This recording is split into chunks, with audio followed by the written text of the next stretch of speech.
Tuesday morning, and I believe it's colder in here than it is outside, Mike. It's a little chilly. Good morning. I know. I feel like you can see our breath. I just looked at the thermostat. 60. It's on 60 in here. I bumped it up to 68. My husband keeps the house very cold.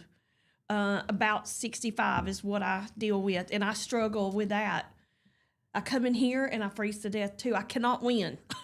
Well, Bundle up in a snowsuit. our thermostat has a little button that's got a dollar sign on it, and when you press it, the air goes down. So at night we sleep kind of cold. Yeah. That's what you have those covers for. Right, and it's okay at night when you're snuggled up to somebody, but when you're coming in here, like I can't feel my fingertips. Like it's so cold.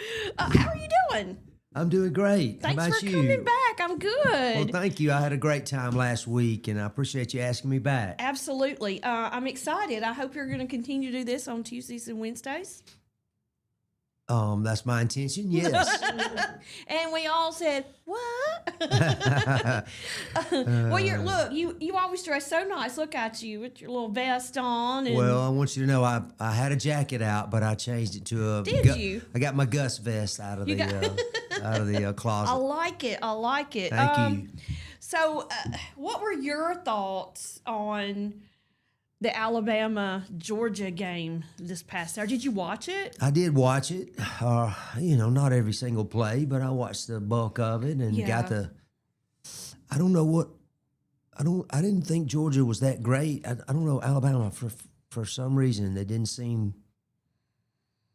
as prepared as perhaps they have been in other games. I agree, and I really feel bad for the quarterback because he had a terrible game. I think did he throw a couple interceptions if I'm not mistaken? He did. And I mean that. But what I think the biggest thing for me was that they didn't score until the fourth quarter, and you never see that in Alabama ever. I don't think I've ever seen that.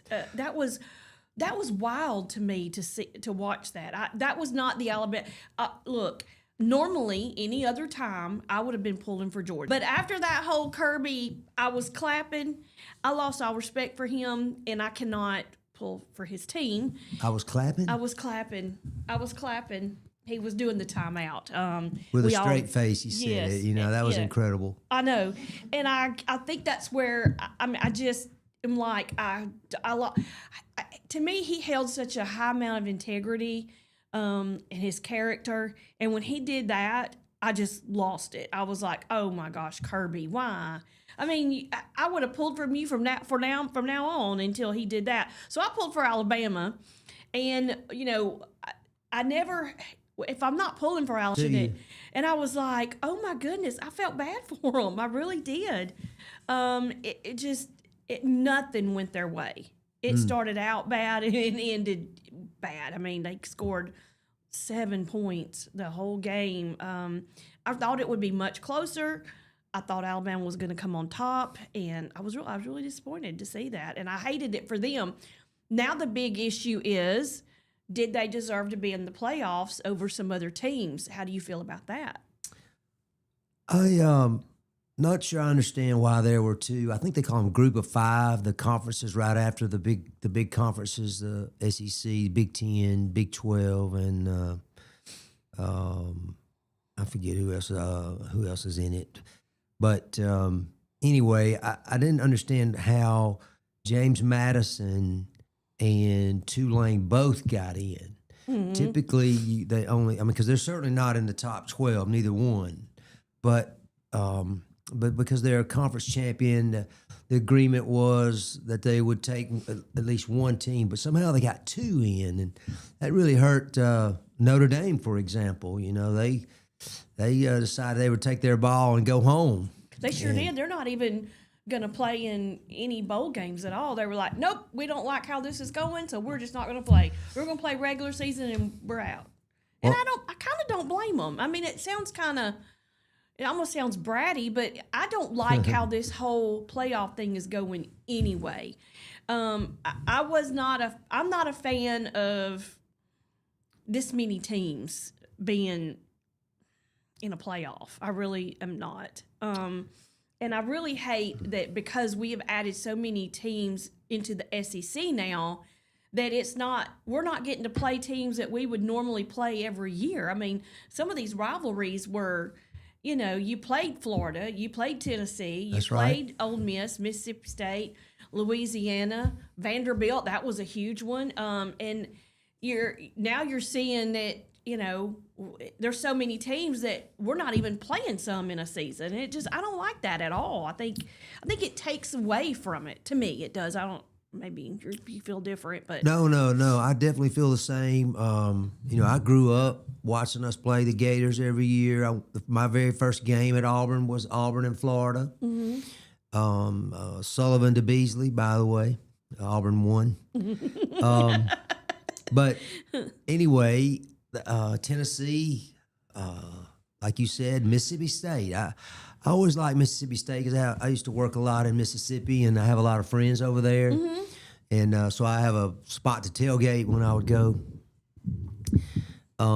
But as far as Alabama, going back to the Alabama game before we leave that, the Tide just seemed lethargic. I don't know what happened. I don't know how you're not ready to play for an SEC championship. I don't know. Alabama's got like 30 of them, more than anybody in the conference.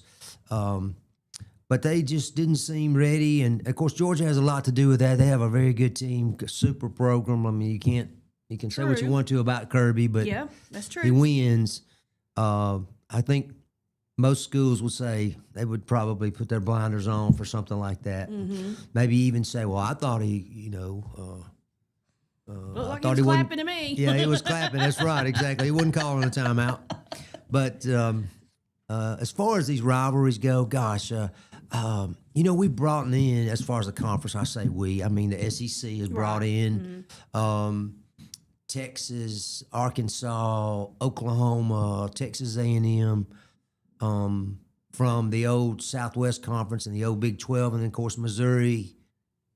So we brought in another conference, basically. We've just merged with another conference. And I think I always liked the East-West. I don't understand how Auburn was in the West back in the day, but I would like to see something like that. I saw one time, Teresa, they were talking about putting them in pods of 4 teams, just regional pods, I guess for the fans, so they would have at least 3 games that they could travel if they wanted to. Okay. But that was apparently didn't get much traction because now we're just 16 teams. And then I don't. Whoever wants to join. And these tiebreakers, I never did really read about it, so I'm ignorant in this subject. But I thought Ole Miss would have been a great match for Georgia. They played earlier. Georgia did beat them, but at the same time, it was a very good game. Ole Miss was right in it till the bitter end, so to speak. Yeah, and that's the thing I'm talking about is like you got some good football that may not have been rivalries before, but they've turned into some good ones, and we're missing out on some of that with all that we're adding in. But I mean, I knew we needed some kind of better playoff system because folks weren't happy with it just being chosen. We think, and so it was kind of the same ones getting in there every time. So I understand wanting a true playoff system, but to me, it's not really a true playoff system if you're still picking, and saying we're going to give me to these 2 teams. You know what I'm saying? It just still doesn't seem fair. But I guess I don't know if it's supposed to be. I'm not sure anymore. Well, the SEC's new format, as far as this goes, before talk about the conference, before talk about the playoffs. SEC format now is that each team was assigned 3 common opponents. And they play those opponents every year. Starting next year, they play 9 conference games instead of 8. And so these 3 opponents, I think Auburn's is Vanderbilt and Georgia and Alabama.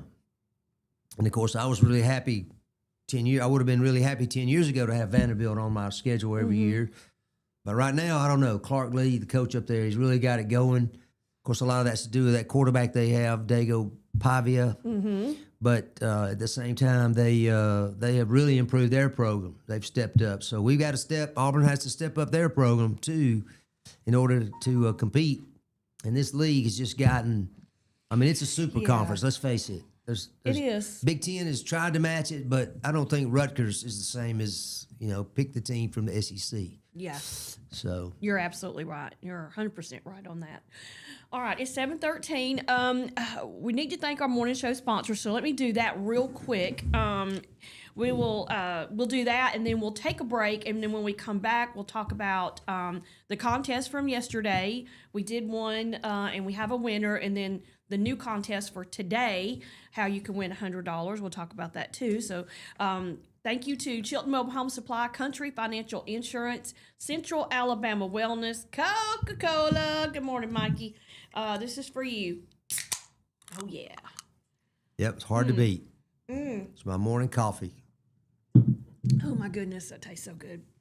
Also, thank you to our Chilton Chamber of Commerce, Larry Puckett Chevrolet, Putter Up in Pelham. I want to remind you, too, that you can buy memberships, and those are great Christmas gifts. You can get a single or family membership. They have 3 different levels that you can buy. Those are great Christmas gifts, great stocking stuffers. So be sure and check those out. Also, thank you to Save More in Clanton and Calera and Old Orchard Amish Furniture. Thank y'all so much for being our morning show sponsors. We could not do it without you. So y'all stay with us. We'll be right back. We're going to take a quick break. When we come back, we will talk about our kinda sorta giveaway winner from yesterday. We will talk about what the new contest is going to be for today.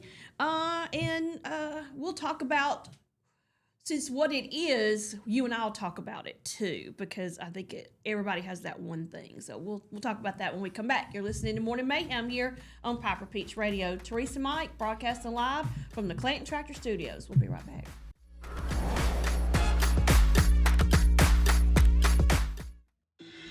Workout Anytime in Clanton is now open. Your fitness, your schedule. We have top-of-the-line treadmills and weights, but we are more than just a gym. We bring luxury and results to your fitness routine.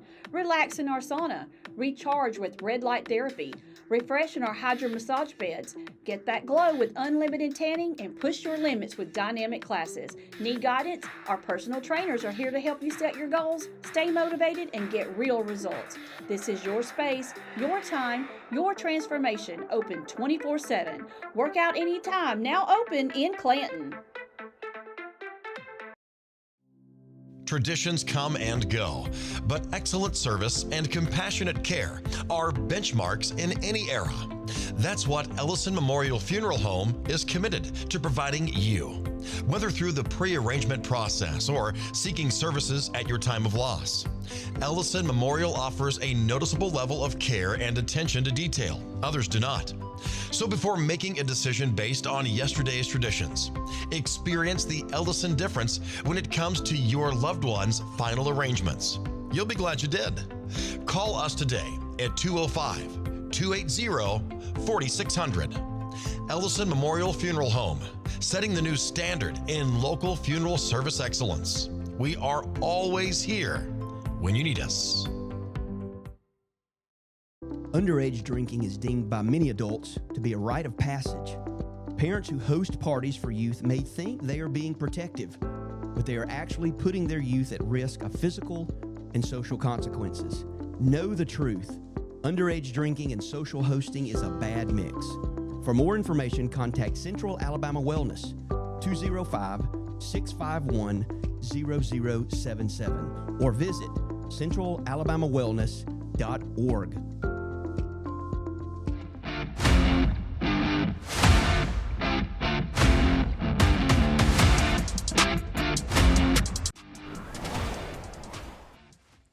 We are back. The time is 7:17. You're listening to Morning Mayhem here on Piper Peach Radio. Teresa and Mike here with you, broadcasting live from the Clanton Tractor Studio. I haven't seen you since we went to the Maplesville State Championship game. Right. Was that awesome? That was awesome. It was an awesome setting. We got to be in the Coca-Cola suite. So we pigged out on chicken tenders, homemade potato chips, which were amazing, by the way. And crackers. And those neat little I don't know what kind of seasoning was on those. Those were really good. And then we had the dips. We had the French onion dip, and what I didn't realize was pimento cheese dip until I tried it. And then I was like, okay, maybe I do like pimento cheese. I haven't had it since I was a little kid because I tried it and I spit it out. I was like, nope. And haven't eaten it again since. I refused to eat it. I even said a bad word, and my mom and my Aunt Judy got a hold of me because I said, "What is this mess stuff?" Well, insert the little emojis for bad words there. And they were like, "Oh goodness, we're not gonna say that." So, no. Spank, spank, spank. Didn't say it again. You heard your friends say it, right? It wasn't your parents or if all relatives. honesty, I probably heard it from my mother. Yeah. She had a sailor mouth definitely had a sailor mouth. I had a friend named Schwartz. That's where I heard it. Did you? My friend that I went to elementary and junior high and high school with, Vicky, we had a little girl that was in our 6th grade class, and she was a heathen. She's not one now. Now she's probably one of the sweetest people you will ever meet in your life. Everybody was terrified of her, but for some reason she had this aura of I'm going to be the class bully, and she would use swear words. And my friend Vicky got to be friends with her somehow, and they decided they were going to be the swear word queens. And my friend dropped a word that rhymes with duck, and I have never forgotten it because I was like, ooh. I told her, I said, I'm telling your mama. And they were devout Catholics. I really don't think that would have gone over well. Just getting attention, I think. Absolutely, trying to get attention, that's all it was. Yeah. Look at me, and I'm an adult when they're really not, of course. Look at me saying swear words. Watch me go. But you mentioned the championship game. What a fantastic performance. I know it. It was great. I don't know how many of you got to watch the game or attended the game, but it was fantastic. The Devils got out 21-8, and it looked like that they were going to just walk away with it. And then all of a sudden, Wadley scored, and then Maplesville had to turn the ball over later, or punt rather, and then on their neck because that defense stiffened, and it was pretty fun. We were at the Protective Stadium there in downtown Birmingham where UAB plays, and they had it all. The high school association had it really nice. And then the second half, Maplesville really dominated that game. They shut them out right to the very end. I'm not saying anything about Maplesville's 8th graders that were on the field, there at the end. But that was a really good team y'all were playing. And so they were able to score right at the end of the game to make the final. I think it was 42-22. Mm-hmm. Maplesville's fifth championship. I know. Isn't Fantastic. that awesome? Congratulations. When we went to the Maplesville Old Fashioned Christmas on Sunday, the team came down the street, and everybody lined up on both sides and cheered them on. And they had the trophy, the state map. The blue map, they call it, right? Yeah, the blue map, yep. yes. And everybody was going nuts, obviously, because it was a great game, and it was just, and here's a funny thing, when we were in there listening in the suite, and we heard a bunch of yelling and carrying on, we thought that because we were listening on Piper Peach, and when we thought what we heard was the other team's coaching staff losing their minds. It wasn't. It was Maplesville. And so when there were some mistakes being made, those coaches were in there getting fired up. So it got me really tickled when I found out that it was Maplesville and not the other team. I was like, okay, so they do get fired up. Because, Coach Abbott, he's just so soft-spoken and just very humble, and and I imagine that the rest of the coaching staff is kind of like that too. When you heard all that going on, you were like, oh goodness, somebody is excited. And that's I guess they were next to, or were they in there with you or next to y'all? They were next to the broadcast crew. they could see what was going on from high above, and they didn't like it. Right. Well, they were really into it. They Yes, really they wanted to were. win, and Passionate. They were passionate. sometimes those guys in the striped shirts don't always get it right as far as I we know think. That's right. Although that's a really tough position. But you mentioned Coach Abbott. I'm glad you did because, he has been around state championships, but now he is actually credited for having won a state championship as the head coach. And so that's a huge deal. And we just want to say congratulations, Coach, and hope Yeah. everything goes well for you in your future. Yeah, I mean, so proud of them. They just did a great job. Everybody, the whole coaching staff, the guys, they worked really hard, and it was exciting to be there and be a part of that win. Just watching it was great. All right, I want to say good morning to some folks. Good morning, Ricky. Good morning, Mike. Good morning, Jamie. Miss Vicky. Thanks for watching and listening. We did our contest yesterday. The very first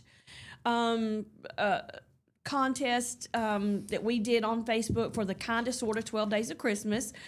We asked folks to see how festive they were and post their Christmas outfits that they might be in. And so we got lots of ones with kids and, all that. And the winner last night for that contest was Maria Dempsey. She won the $100. All right, for the very Maria, first. congratulations. Today, we're going to do it a little different. Today, you don't have to drop a picture. What you have to drop is a comment and tell us, and you don't do it until we post it. We got to post it first. This will be after 9 o'clock. We'll do this after 9, but what you're going to do is post a comment that says, tells us what the one gift you wanted for Christmas when you were younger and you never got. I'm curious to see. Me.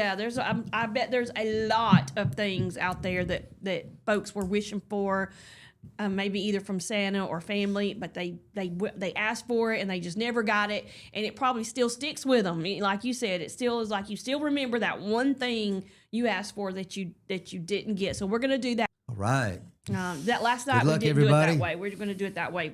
All the other drawings that we do are going to be in the morning the following day. So that way it gives people plenty of time to participate. So I think maybe this thing's falling off my head. I think one of the reasons why together, because I think a lot of folks, when they get home, they're not worried about what's going on, on Facebook till they can relax. You wanted for Christmas that you didn't get. Well, I'll just put it this way. I feel like I was very blessed. Mm-hmm. My family, my parents, my grandparents, we made it a big family affair every year, and I know a lot of people do it just that way, and that's not unique.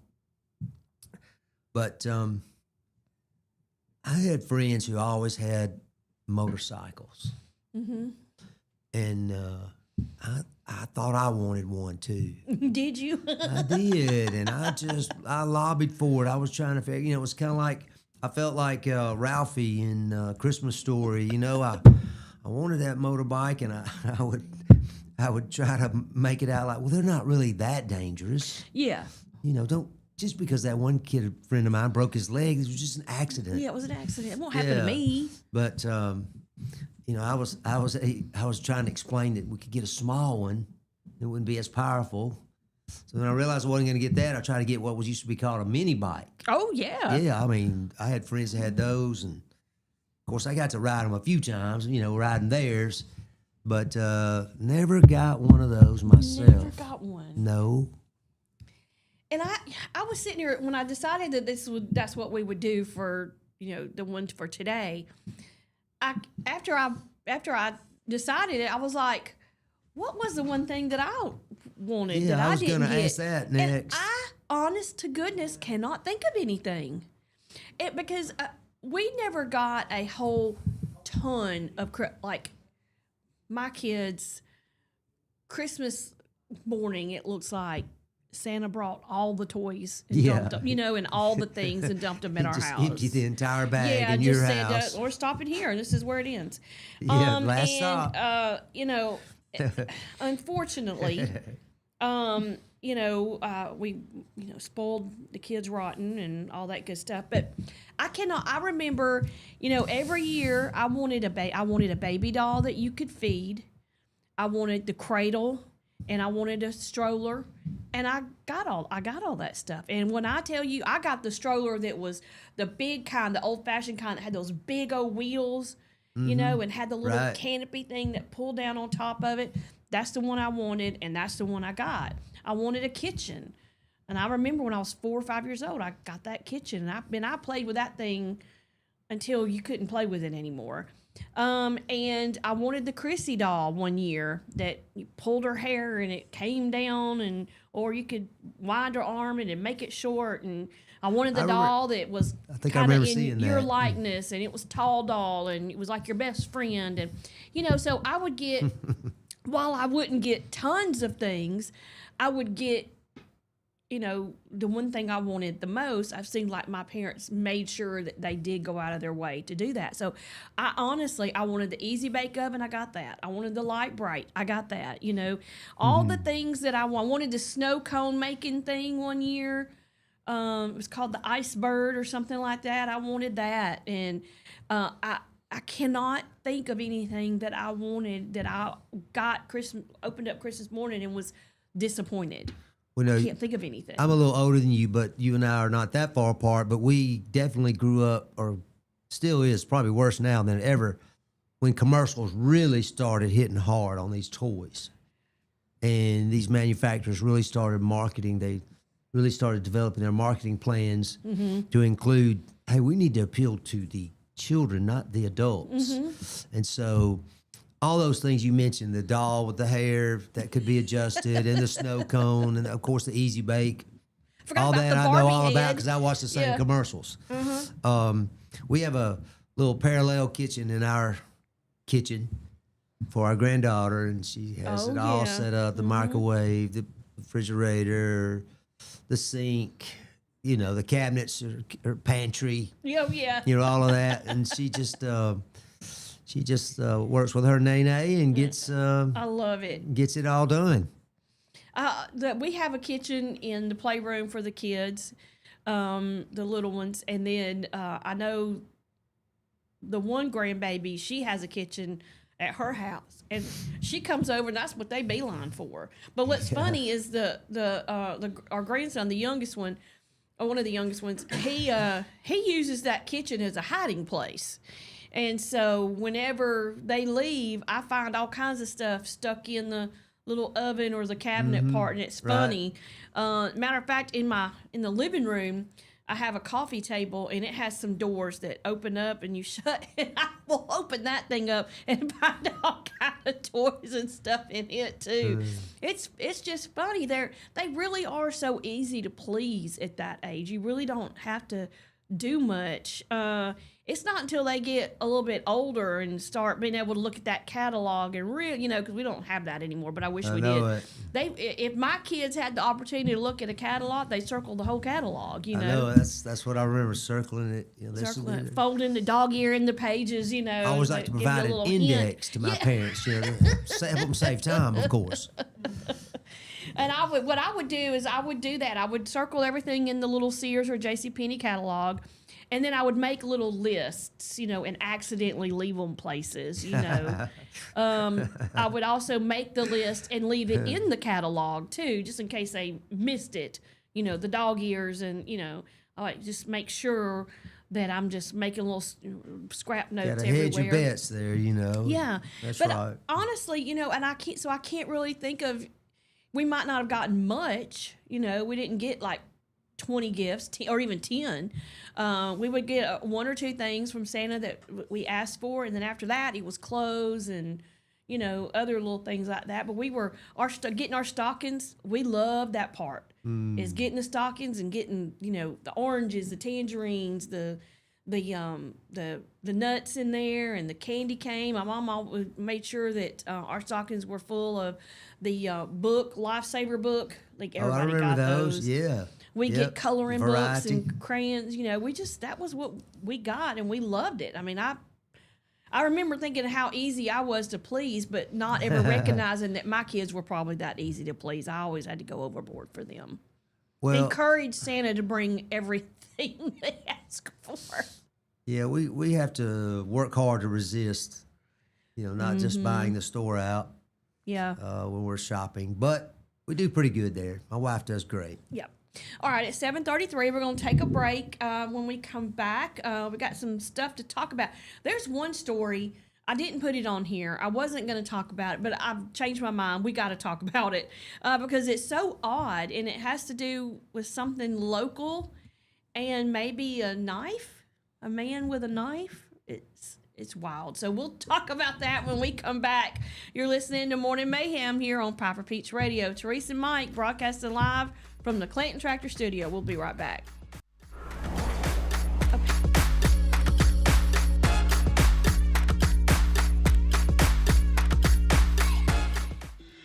Workout Anytime in Clanton is now open. Your fitness, your schedule. We have top-of-the-line treadmills and weights, but we are more than just a gym. We bring luxury and results to your fitness routine.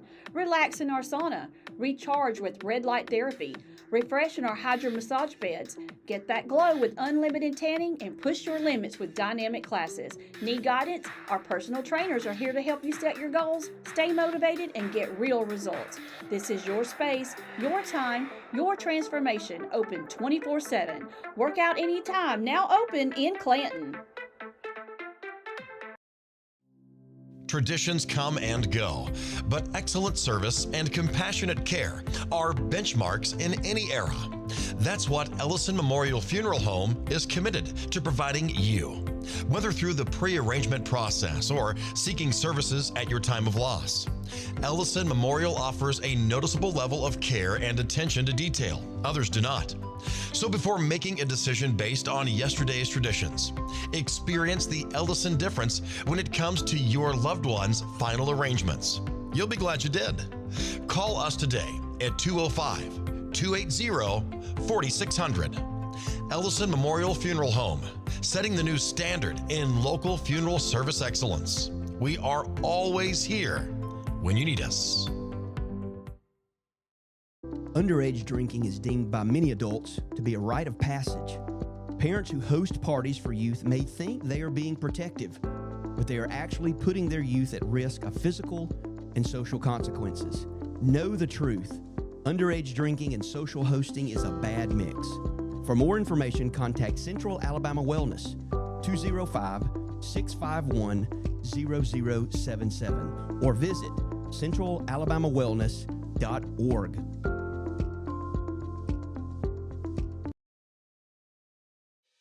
Chilton Mobile Home Parts and Supply is your go-to destination for top quality mobile home parts and supplies in Clanton, Alabama.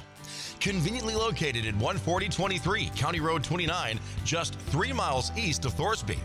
We offer a diverse inventory, including underpinning, doors, windows, faucets, tubs, setup supplies, and more. Our commitment to quality ensures you'll find the best solutions for your mobile home needs. Upgrade your space with stylish doors and windows.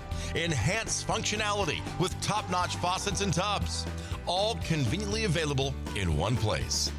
Visit us today or call 205-646-1949. Transform your mobile home with Chilton, where quality meets convenience.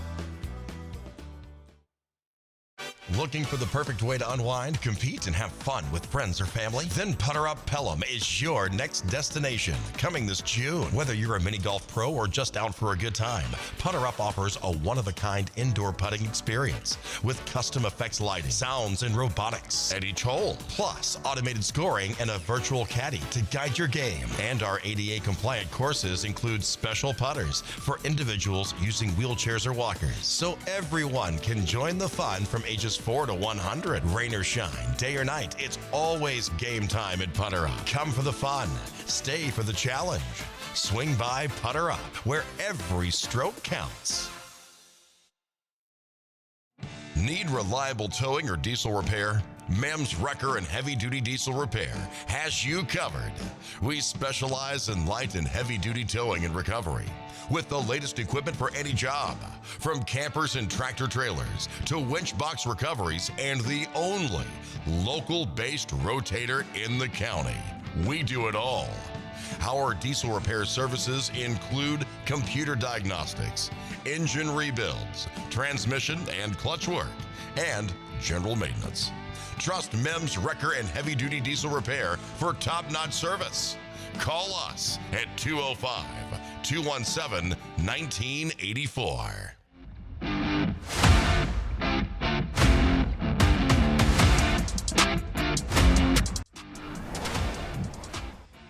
We are back. The time is 7:38. You're listening to Morning Mayhem here on Piper Peach Radio. Teresa and Mike here with you, broadcasting live from the Clanton Tractor Studio. The winner of the Kinda Sorta 12 Days of Christmas giveaway for $100 yesterday for Monday is Maria Dempsey. So congratulations, Maria. You get a crisp $100 bill or whatever denomination of that we decide to make it. Legal tender. It's all legal tender. It's all legal tender. Starting just after 9 o'clock, you will be able to register for Tuesday's $100 giveaway. And what you will do is, and we'll put it on the post, you will just tell us what's the one gift you asked for Christmas that you never got. And I honestly can't think of anything. Yeah. I can't. I never asked for much, but what I did ask for, I think I pretty much got every time, because there was always like 5 things that I really, really, really, really wanted. So I'll at least get one thing. All caps. Yeah. And I made sure that that I dropped enough hints that I made it absolutely clear what I wanted.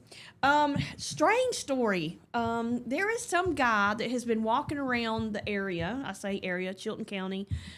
He calls himself the Ghost of Verbena.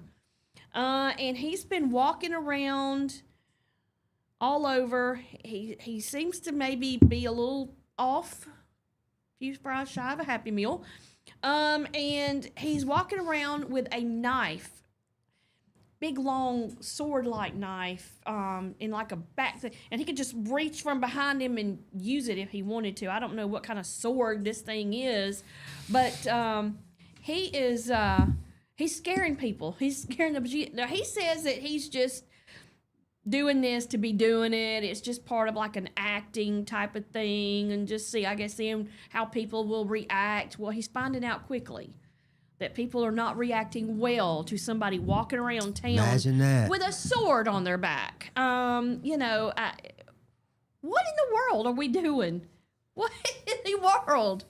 Well, he's really taking his life in his own hands when he's here in Chilton County pulling a knife on somebody. Again, going to get shot. That's the thing. I mean, what in the... How are people supposed to know the difference between some guy acting or, trying to, quote, scare them? When you've got a real sword lethal hanging off weapon. your back. It's one that you could just reach behind you and pull out of the thing and just be like, waka-ka, go to town. Like I said, he meets the wrong person and he won't have a Merry Christmas. No, he won't. And I know some other folks that are not having such a Merry Christmas either. There was I've got to find the story now. Here's the thing. What I found that I do is that I find these stories, and they're great and wonderful, and then I forget to save them to my thing, and then I can't find it, so I can make sure I get all the story right. But there was a guy in I want to say it's. Let me find it. I think I wrote it on. We just know it happened in Florida. A firefighter had some teenage boys riding around the neighborhood on golf carts. And they were doing what a lot of young people do these days when it's late at night and they got to have some energy to burn. What did you do late at night? What games did you play? I personally have no recollection of those days. So, no. Well, we had a pretty tremendous neighborhood, I thought. Baden's dad was there with us and playing. There was no kind of messing around going on there at all. No, we were angels, I think. Is the way I would. That's the way I remember it. Yeah, that's the way you remember it. But no, we play games and stuff. But hide and seek and ride our bikes literally till dark 30. Mm-hmm. And just no vandalism or nothing like that I recall, at least. Just good, clean fun. And I mean, there's boys and girls now. We were all out there. And we had probably 8-10 people that we was part of our gang, But we stayed out of trouble pretty much. This firefighter got a little aggravated at some teenagers because they ding dong ditched his house. And so then he attacked them. Ding dong ditch. That means they rang the doorbell and ran to the ditch. And then they ditched, they took off on the golf court. But he is accused of a violent attack on these boys. And here's the thing. My son did this. He ding dong ditched with his two buddies. And somehow he's the one that got on the doorbell camera for the ding dong ditching. So this was at a police officer's house. So the police officer puts on social media, if this is your son, I'd like to have a talk with you. And then I get tagged by a bazillion people, because, Odenville, small town, everybody knows everybody. And that's right. Everybody knew me, for sure. They recognized you. They recognized me. And they were like, Therese, isn't this your son? And I'm looking at that video and I'm like, what in the world is going on here? My son's mug just pretty as you please right there, doing the ding dong ditch. Have you seen this man? Have you seen this man? Right. Yes. And I had to go and I had to reach out to this man and say, that is my son, and oh my gosh, I am so sorry. He kind of laughed about it. He was like, here's the thing. If he'd have done that to some other person's house, there's no telling what would have happened. He said, as it was kind of late. I'm a police officer. I deal with a lot of bad people on the daily, and I never know who's coming for me. And when you get somebody ringing your doorbell and banging on your door, your first thing is to go into protective mode, which I totally get, 100%, to protect your family. And then when you open the door and, you hear running away and, he's like, he goes, I want them to understand that I know that they are young kids and they're just playing a game, but you got to be careful. These days and age is not the time to be doing that kind of stuff because somebody could open the door and just unleash. That's right. A hail of bullets will come down. And he's like, I don't want that to happen. So I made him go back and apologize. And, of course, the police officer was very kind, 30 years ago. But, of course, his two buddies didn't get to talking to because they were the two that got away, And he didn't write them out, but I knew who they were because I knew where he was. But this particular guy, this happened right around Thanksgiving, and there was a whole group of teenagers that came up in a golf cart, apparently. Ding dong ditched his house. He came running out with a baseball bat, chased them, and he caught up with them and started hitting them with the baseball bat, which I don't think you can do that. That's probably an excessive response to someone ringing your doorbell. Especially since they left and they weren't doing anything other than ringing the doorbell. What's the purpose of the doorbell? It's to... Ding dong. Right. So, well... It goes ding dong when you push it. If you're going to visit somebody, you ring the doorbell or you knock on the door, right? So... The fact that these kids did it, yeah, I mean, they're trying to be funny, and I can understand. I mean, maybe he was working the, late shift or the early shift. He could have been asleep. I don't know. He probably been laid his head down 20 minutes, and he was tired. He had dealt with a lot of crap. But to chase kids and start hitting them with a baseball bat, probably a little over the top. Well, It's so, I wonder much if he so. chased him. Did he chase him on foot? I wonder because Yeah. here the kids, they're not even smart enough to ditch the golf cart and start running because they can outrun the golf cart probably. Well, it didn't help his cause when he screamed, "I'll kill you." That, the police kind of frowned on that a little bit. That and the whacking of the kids with the baseball bat. Definitely excessive. He'll probably lose his job over that. Yeah, he has been placed on administrative leave for sure. He's facing 2 counts of aggravated battery as it is. I mean, they will not ding dong ditch him again. And here's the thing: is that they were doing some mischief, but the action itself. Oh no, it didn't. It was that's definitely excessive. A little over the top. There's been instances in the court system where there were cases where someone has had their house broken in or something, several times, or their business, and so they set up, like an electric charge to their front door. So when someone tries to open that door, they're going to get shocked. Well, there's been instances, seriously, and I know you've probably seen it on television, in movies perhaps, where someone rigs a door, you open the door, gunfires or something, and that's actually happened. Oh my Lord! People That's just extreme, isn't it? Oh, exactly. Well, that's the whole point, is that it was an overreaction to the offense. Just like this goodness. would be someone ringing your doorbell and disturbing you. Certainly doesn't deserve a baseball bat. I agree. Beating.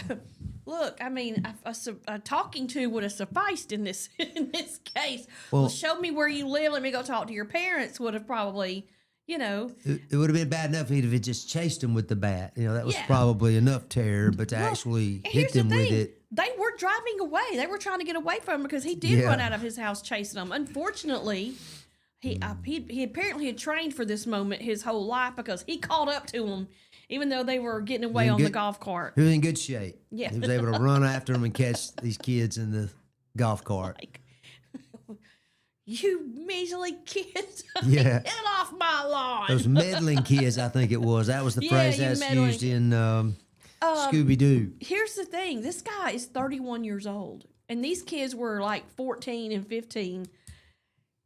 He's not so far removed from that he didn't know what it was like to be a kid that age, I would think. Maybe his parents made him stay inside all the time or something. Could be. I don't Could know. be. He didn't get what he wanted for Christmas one year. Yeah, for that's sure. right. Go ahead and join the contest, officer or firefighter. Fireman. Yeah, and I mean, I get it. I do get it that, you don't want to be messed with. I mean, he's probably was, I think they do 48 on, 24 off or something like that. And I think when you're a fireman, depending on what's going on, you probably don't get a lot of sleep. And he's probably grumpy. He could be going through a divorce. He could have lost a sibling or a parent. It could have been anything going on in his life. I get that sometimes your emotions take over you because I've had it happen to me. But That's to right. chase kids with a baseball bat and then whack them with it when they're already going away and they don't have any weapons, excessive. That's A little much. too much of a response for Yeah, I agree. the offense. All right, it is 7:51. We're way late on our break. We're going to take a break. When we come back, we're going to talk about a city is being bah humbug. It's not here. It's not in Alabama. But when you hear this story, you're going to be like, what? So we'll talk about that when we come back. Exactly. You're listening to Morning Mayhem here on Piper Peach Radio. Teresa and Mike broadcasting live from the Clinton Tractor Studio. We'll be right back.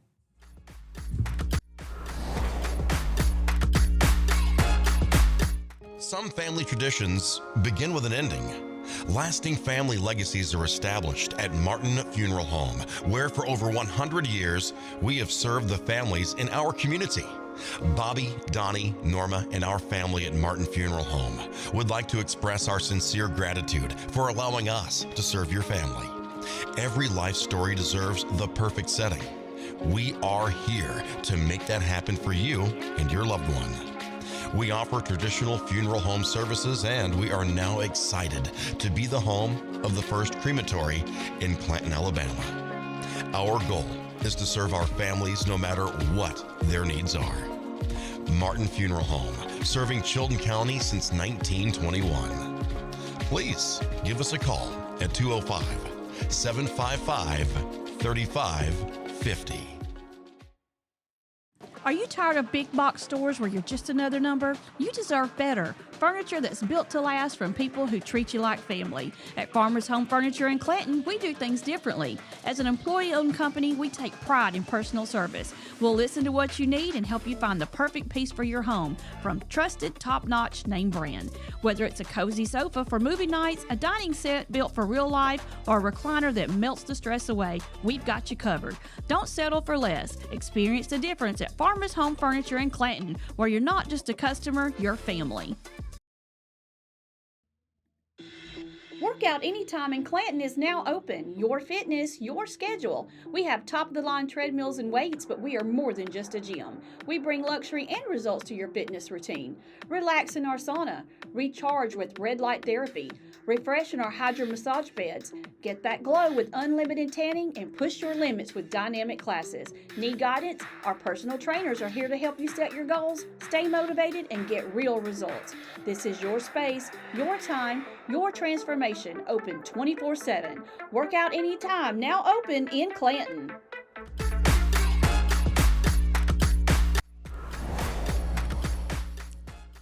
We are back. The time is 7:54. You're listening to Morning Mayhem here on Piper Peach Radio. Teresa and Mike broadcasting live from the Clanton Tractor Studio. We were talking about Kansas City. Ding Dong Ditch, and then now we got to talk about, look, I get that not everybody is in the Christmas spirit. I get that. But there is a Kansas City council, the mayor has decided that the courthouse is not going to have any decorations or reference to what Christmas is all about unless it's the secular meaning Santa Claus, Christmas trees, jingle bells, Grinch, lights, poinsettias, that type of thing. You cannot put anything related to Christianity there. You cannot do the manger. You cannot do the Star of David. You cannot do anything that depicts what. Here's the thing. That's what Christmas is. And so for you to say you can't do that is kind of odd to me. You've got the Christmas tree, which is supposed to be a represent. Well, I don't know. It might not have started that way, but it it's did. just. It's a religious symbol as well. Here's the thing. They're trying to be sensitive to anyone and everyone that may have to come to City Hall, and for them to put that out there might offend somebody, so we're just not going to do it. I disagree with that. If Absolutely. that is what you're celebrating the season for, you can't just X that out and say, we're going to celebrate Christmas except for that, because that's what it is. I got news for everybody. It's not just lights and poinsettias and Christmas trees and Santa Claus and elves. It is about Jesus's birth. I mean, I realize that the symbolism is that he probably was not born in December, but the thing is that that's when we celebrate it. That's when we acknowledge it. That's what the day is for. That's what it's about. And for the mayor to go, except no, is kind of odd to me. I don't understand that at all. Well, I don't know much about the Kansas City mayor, but I suspect they're only responding to their constituents. Meaning that the community itself has put a lot of pressure on them, on the city, not to have these types of religious symbols removed.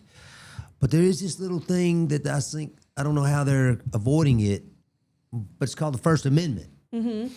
And the First Amendment, while it is an individual's right, I mean, who is the government? The government is made up of individuals, right? It's us. Mm-hmm. We elect our leaders. Many of you serve as leaders in government.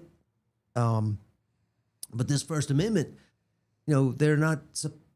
It guarantees religious freedom, and so I think the fact that, and I'm sure these people who are putting this pressure on this government are in the minority. I mean, they always are. It's always just a handful of people, it seems, that really object to these kind of things, and they scream and get on Facebook and go off on it and try to make it out like that that we're some sort of demons. But you said it exactly. What is Christmas? Christmas, Christ. It's Christ is in the season. He is the reason for the season. Yep. And so, while I respect, and I mean that, I do respect someone's opinion that would be different from mine, I think they should respect my opinion just as well. And the fact that our founding fathers wrote into our Constitution guaranteeing us the right to express our religion. I mean, it's our religion, right? I mean, there are, if you've ever checked them out, there's a lot of, I would call them fringe religions. That, they don't have a God, they just call it a religion and they're protected. But if that's the law, then we have to respect it. Right. But here the Kansas City mayor's decided I'll just forego all of that and forget 75% of my constituents and bow down to these folks who want to take Christ out of Christmas, and that is a shame. It's just the church is constantly under attack. Yeah. And I mean Christian church. They're really under attack, and they have to fight. We have to fight every day to protect our rights and make sure these kinds of things are isolated. And certainly not going to have that around here, which I'm thankful for. Good old Chilton County. Oh yeah. But Kansas City, I mean, it's like a lot of large urban areas. They're struggling. They've been struggling for a long time, and like I say, there's just a few fringe people who want to protest, and this mayor is really more worried about getting reelected than they are about protecting someone's right not to be offended.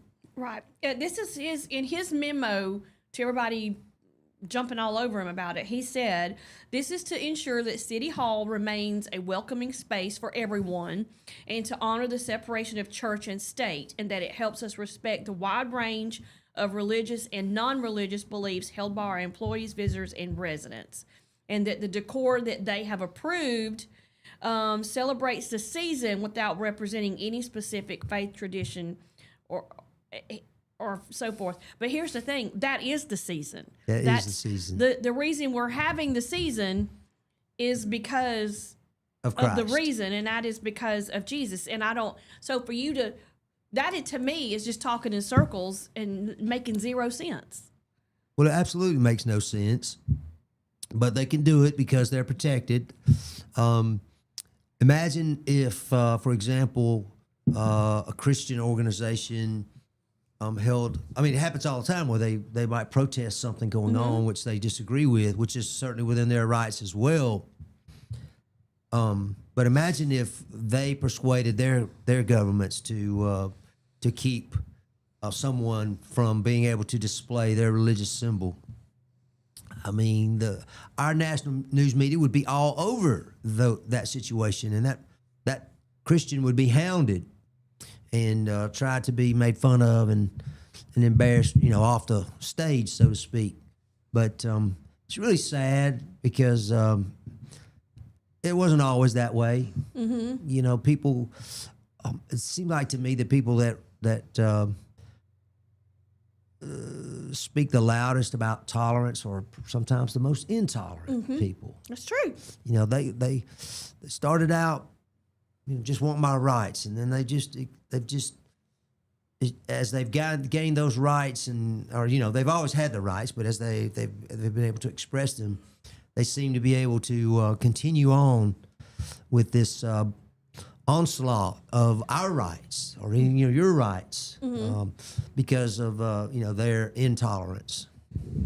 Yeah, Morning Pumpkin, Auburn says, well, technically Jesus was born in early fall, not December. We know that, but my whole point is that we celebrate his birth with Christmas. That's what Christmas is. That's what it's about.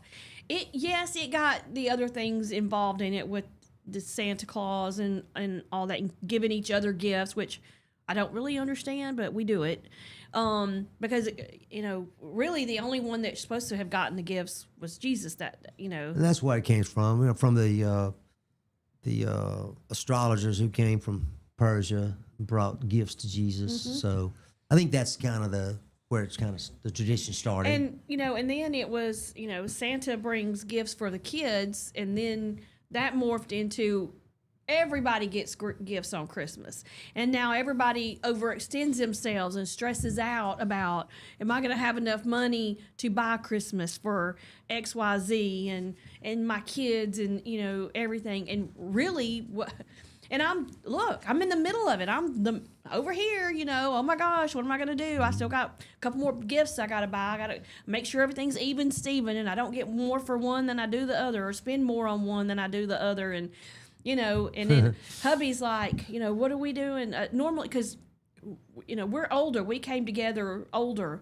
I was already set in my practices of how I give gifts to my family. He was already set in how he gives them. And we give them different. Like, so do we change it up? Do we keep going the same way? So he was like, well, what do you do for your kids? And I told him, he goes, well, then I got to do the same for mine.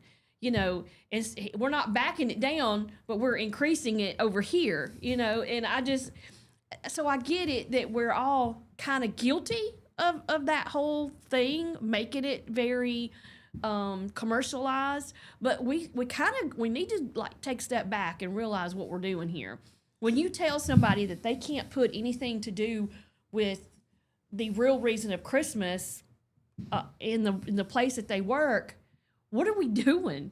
That's what it scenes is. are under attack. I forget what city it was, but they had, in response to ICE raids in their city, with folks that are illegal aliens, they responded by removing Jesus and Jesus' family from the nativity scene, which of course again defeats the whole purpose. But they were trying to make a statement about these raids and taking illegal immigrants away. But again, it's just completely under attack. It's their rights have now superseded our rights as Christians, but at the same time, it's a constant battle. And I'm certain that if someone took this mayor to court, that they would win. Or at least I feel confident. Let me put it that way. Maybe certain's the wrong word. Because Judge Roy Moore, he wanted the 10 Commandments back in the courthouses and stuff, and he defied a court order and said, I'm going to keep it in here. And people were raising Cain and trying to, remove it. And I mean, part of the thing that we founded our country on is that, and so we still will say, do you swear to tell the truth, the whole truth, and nothing but the truth? So help you God. You put your hand on the Bible, or you at least do that. I mean, so what are we doing? It seems like we pick and choose when it's offensive and when it's not. And I really have a whole problem with it. I'm sick to death of the Christian faith being we're persecuted every day, all day long, no matter what. It's everybody else's. Like you said, it's whatever their religion is, or whether, as long as, they stamp out ours and keep theirs, everybody's happy.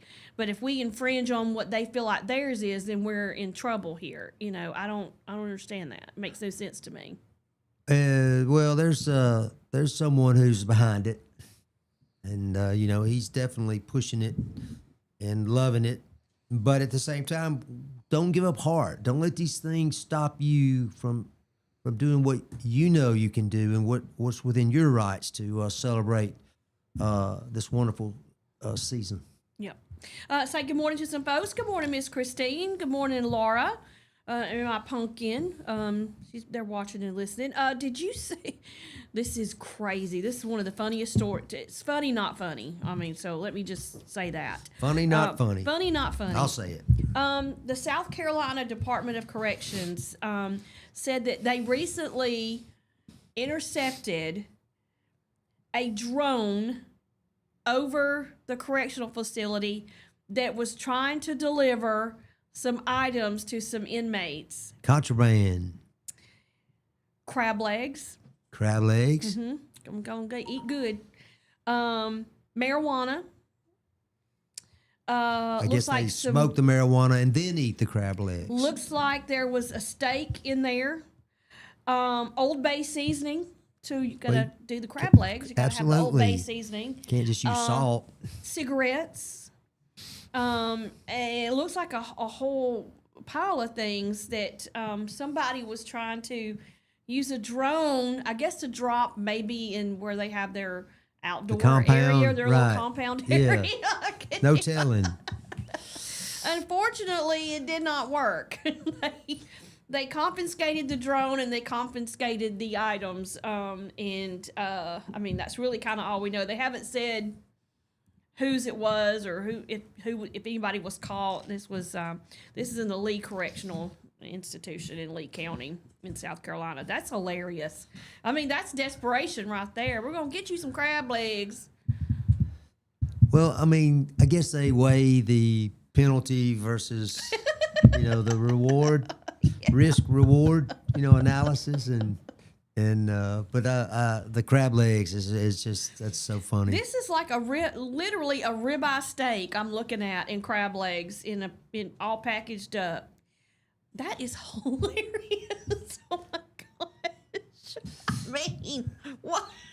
Well, I've heard of visitors, being caught with contraband, and even occasionally a corrections officer might be busted for that. But could be, yeah. But the criminal element. I mean, look at your computers, and how we have to be so careful with our information, or someone's going to steal it and take something of ours. Exactly. And so I don't know how they spend so much effort when they could probably take that same effort and be a successful, in some sort of business. Person. Yes, exactly. Just be I don't consider crime a business, but obviously there are those that do.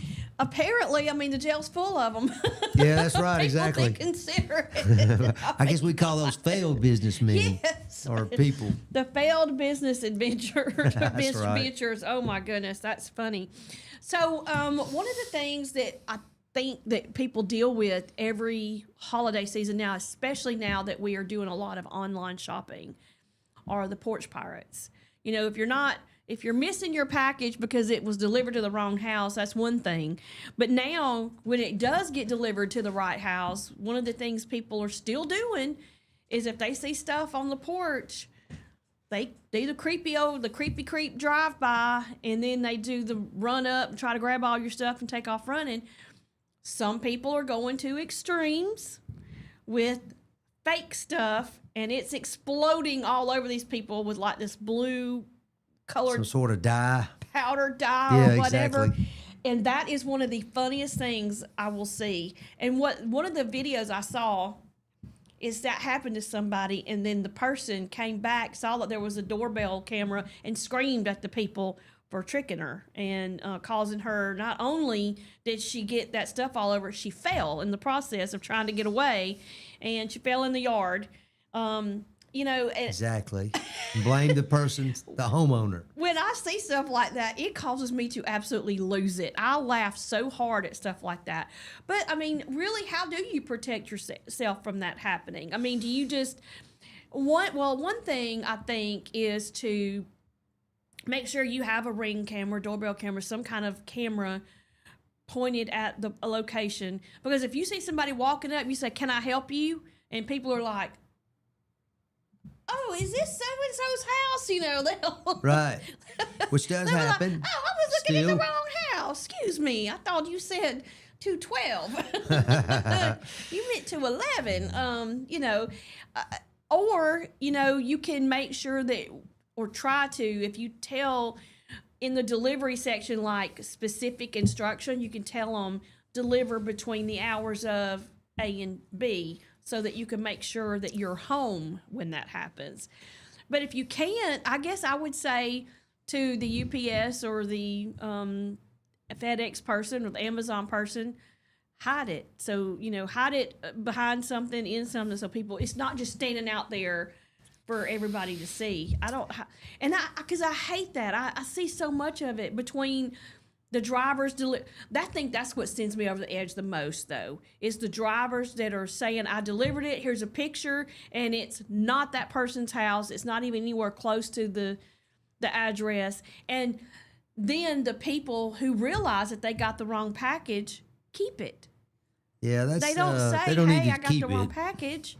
They're just being, to me, that's thieving. If you've got that in your heart that you would keep something that you know doesn't belong to you, even though it was an accident, you're no different than a thief that does it. And We just had that happen at our house last week, where a package got delivered to the wrong. It wasn't ours. but did you let them know? Did you say, hey, if this is Well, we didn't you? realize it. It was left on the porch, Mm-hmm.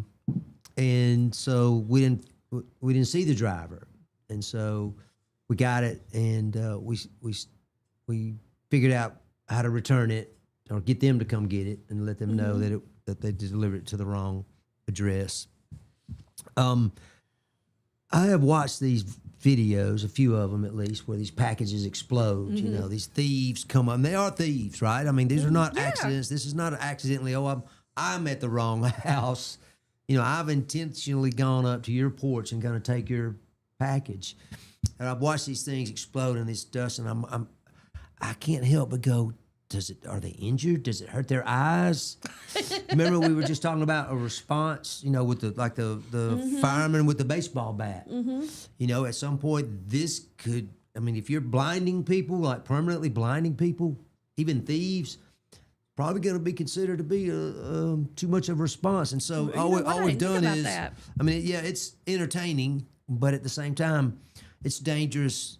I don't know how you stop it. These porch pirates, as you call them, these thieves. But it's like we were just talking about the drone. The criminal element is so creative, and they try to figure out ways to beat the system. They spend more time doing that than they do. Sometimes they're successful. Just working, and they work harder at not working. That's what I was saying And earlier, I just don't right? get, Exactly. I don't get that. Just get a job, folks. Really, it's not that difficult. And it really sets me off. Capable people, perfectly capable, nothing wrong with them. They're just lazy.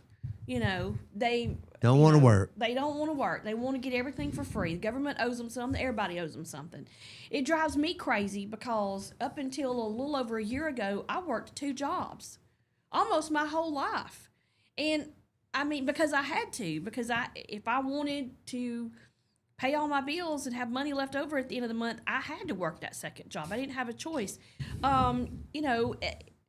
Working until 11 o'clock at night and having to get up early the next morning and go back to work again. That's rough. That's hard to do. Making a lot of sacrifices. But here, they're not wanting to make a single sacrifice. Right. Except for, they might get caught doing what they're doing. Well, I can just see this. Eventually, someone is going to file a lawsuit and say, I was injured when this package exploded. And, of course, like in Alabama, we have a negligence standard that's called contributory negligence, which in theory says that basically if you contribute even slightly to your own injury, then you're barred from recovering from the other person. The quote, responsible party. It's like a car accident. If I pull out in front of somebody who's speeding, there's a good chance that I can't collect from them and they can't collect from me because they contributed to the accident by speeding and I contributed to the accident by failure to yield right of way. Right. And so in some states, but that's in the minority of states, but the majority would just weigh it based on the percentage of negligence.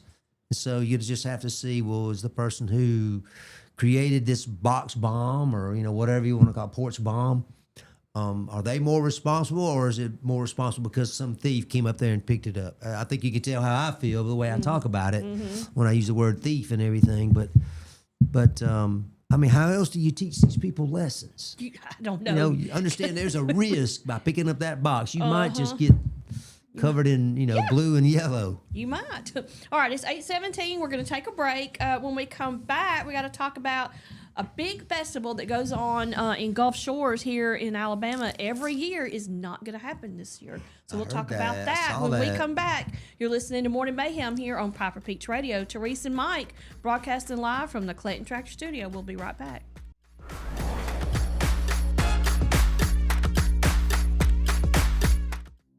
Traditions come and go, but excellent service and compassionate care are benchmarks in any era. That's what Ellison Memorial Funeral Home is committed to providing you. Whether through the pre-arrangement process or seeking services at your time of loss, Ellison Memorial offers a noticeable level of care and attention to detail others do not. So before making a decision based on yesterday's traditions, experience the Ellison difference when it comes to your loved one's final arrangements. You'll be glad you did. Call us today at 205-280-4600. Ellison Memorial Funeral Home, setting the new standard in local funeral service excellence. We are always here when you need us. Underage drinking is deemed by many adults to be a rite of passage. Parents who host parties for youth may think they are being protective, but they are actually putting their youth at risk of physical and social consequences. Know the truth. Underage drinking and social hosting is a bad mix.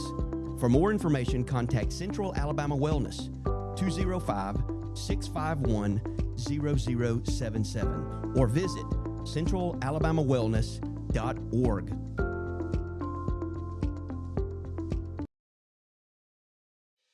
Chilton Mobile Home Parts and Supply is your go-to destination for top quality mobile home parts and supplies in Clanton, Alabama.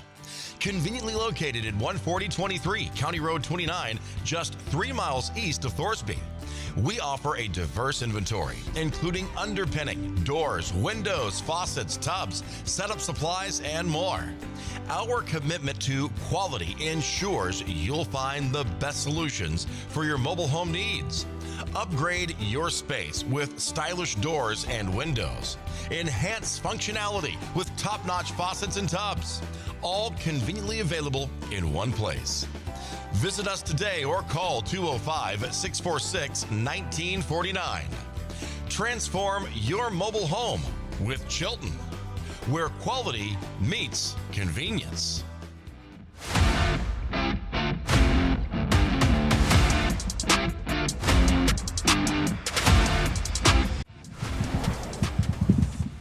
We are back. The time is 8:20. You're listening to Morning Mayhem on Piper Peach Radio. Teresa and Mike broadcasting live on the Clayton Tractor Studio. I want to remind everybody to be looking out on our Facebook page just after 9 o'clock. You're going to see a post. It's going to tell you what you have to do to register to win $100 in the second day of the Kinda Sorta 12 Days of Christmas giveaway. We're going to give away $100 a day every day for 9 days. And then on the 10th day, we're going to give away 1,000 buckaroos. In the middle of all of that, we're also going to be doing a canned food drive and a toy drive. If you want extra entries into the $1,000, you need to bring a canned food item or an unwrapped toy.